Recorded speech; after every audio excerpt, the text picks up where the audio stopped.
Assalamualaikum semuanya. Kue jengkol ya, ini kue jengkol ya teman-teman ya. Cara bikinnya gampang, buatnya mudah dan cocok banget dijadikan jajanan SD ataupun jajanan pasar. Buat kalian yang penasaran sama resepnya, langsung aja ditonton sampai selesai ya.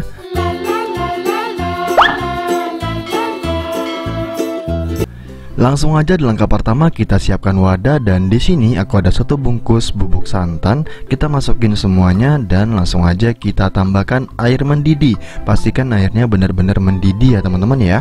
Tapi sebelum itu di sini aku gunakan timbangan dan langsung aja kita takar sebanyak 150 ml.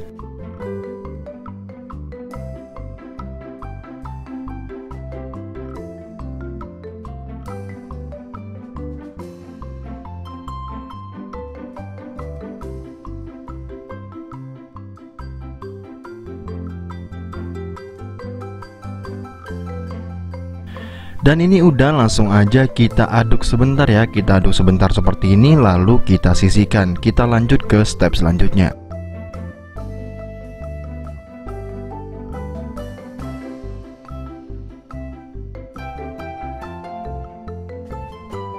Di langkah selanjutnya kita siapkan wadah yang lumayan besar, dan aku juga siapin timbangan ya teman-teman ya. Nah ini dia, langsung aja kita takar untuk gula pasirnya.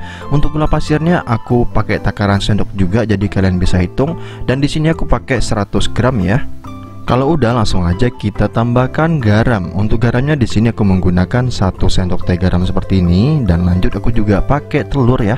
Untuk telurnya di sini kita menggunakan 2 butir telur dan kita pecah lepas semuanya.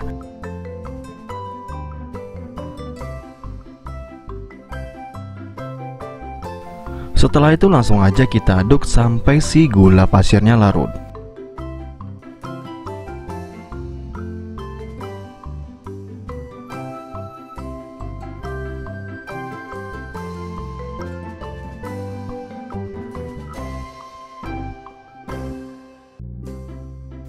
Dan ini udah larut menurut aku, langsung aja kita siapkan timbangan lagi. Di sini aku akan timbang tepung terigu ya. Aku pakai tepung terigu curah, dan di sini aku pakai saringan juga biar dia lebih bersih. Untuk takarannya 250 gram teman-teman. Kalau disendokin kalian bisa hitung sendiri tuh.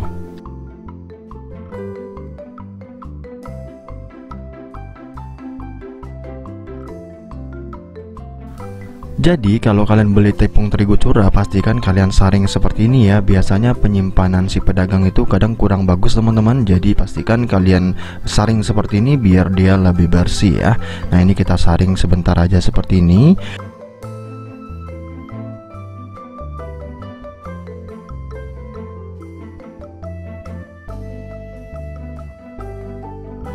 Dan ini udah, langsung aja kita aduk sebentar sampai dia menggumpal dulu. Kalau udah menggumpal baru kita tambahkan ragi teman-teman. Untuk raginya di sini aku menggunakan ragi Mauripan. Kalian boleh juga menggunakan ragi kiloan ataupun ragi instan lainnya. Tapi di sini kebetulan aku punyanya Mauripan seperti ini. Kita masukin sebanyak 1 sendok teh ya teman-teman ya. Nah ini dia, langsung aja kita masukin 1 sendok teh Mauripan seperti ini. Lanjut di sini aku ada baking powder juga. Aku pakainya setengah sendok teh karena di sini aku pakai yang double acting ya. Kalau kalian pakai yang biasa itu 1 sendok teh juga takarannya. Setelah masuk langsung aja kita tambahkan air atau santan yang udah kita bikin tadi. Nah ini kita masukin semuanya. Pastikan santannya itu masih hangat ya teman-teman ya. Dan setelah itu langsung aja kita aduk sampai dia tuh tercampur merata, atau nanti dia tercampur dengan baik teman-teman.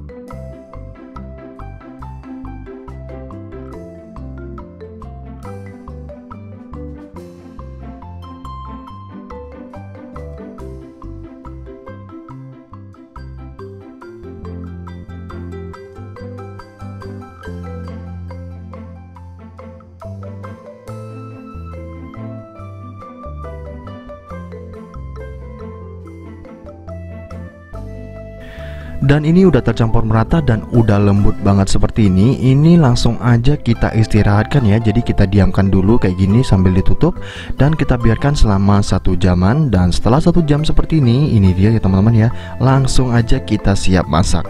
Nah di sini aku menggunakan cetakan telur seperti ini, telur congkel seperti itu. Nah ini langsung aja kita cetak teman-teman. Pastikan kalian tambahkan minyak goreng dulu seperti ini. Jadi kalau kalian nggak punya kuas, boleh banget dengan cara sendok seperti ini nih. Kita ambil secukupnya aja minyak, kita kasih sedikit aja seperti ini, lalu kita oleskan sambil diputar-putar kayak gini. Nah ini alternatif buat kalian yang nggak punya kuas ya.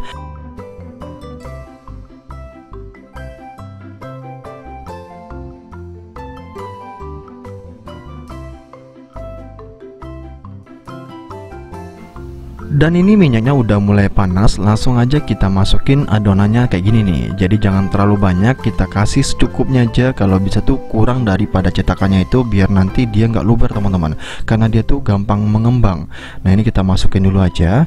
Di penggorengan yang kedua, aku bakalan kasih tips buat teman-teman yang mau jualan ya. Nah ini kita contohin dulu aja untuk yang pertama. Untuk yang pertama ini aku kasih perasa coklat teman-teman. Untuk rasa coklatnya kita ambil dari mesis aja. Itu opsional, kalian boleh tambahkan, boleh juga tidak, karena nggak perlu mesis sebenarnya, karena rasanya udah ada manis dan udah ada asinnya, jadi udah enak. Tanpa pakai mesis pun udah enak.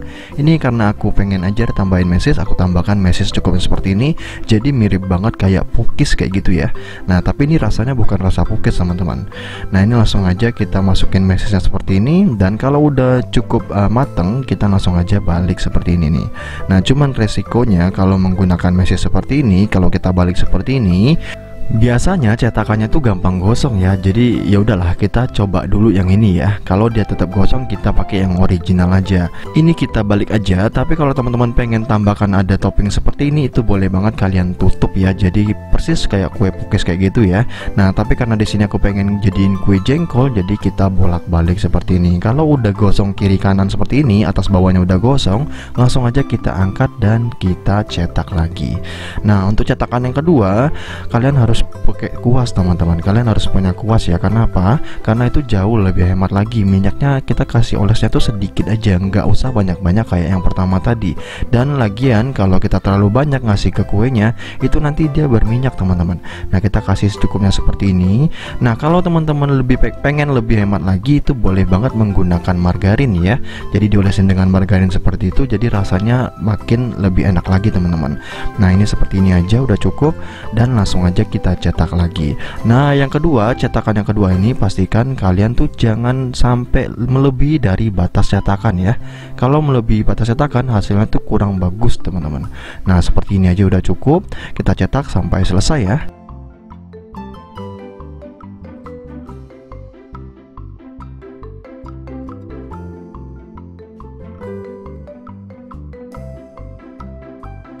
Dan langsung aja kita bolak-balik ya teman-teman ya. Ini kita bolak-balik aja. Dan harga jualnya ternyata lumayan juga teman-teman. Buat kalian yang mau ngitungin modalnya, harga jualnya berapa, kalian boleh cek di deskripsi. Aku bakalan hitungin lengkap berapa harga jualnya, berapa modalnya, dan berapa juga durasi masaknya. Ini durasi masaknya nggak terlalu lama ya teman-teman ya, sebentar banget. Di 4-5 menitan aja menggunakan api besar. Jadi nggak lama ya. Jadi pelanggan kita tuh nggak lama nunggunya. Sedangkan kayak sosis aja itu digoreng bisa sampai 10 menitan baru benar-benar crispy. Nah ini lumayan cepat ya masaknya teman-teman ya. Dan ini langsung aja kita bolak-balik seperti ini. Coba kalian lihat, perhatikan dengan yang pertama dan yang kedua, hasilnya jauh lebih cakep yang ini dan jauh lebih berbentuk teman-teman. Jadi nyetaknya jangan sampai melebihi dari batas cetakan, biar hasilnya itu jadi bagus seperti ini. Tuh cakep banget kan hasilnya. Cakep banget nih. Dan untuk rasanya dijamin enak banget. Dan ini udah matang atas bawah. Menurut aku langsung aja kita angkat dan kita siap sajikan ya.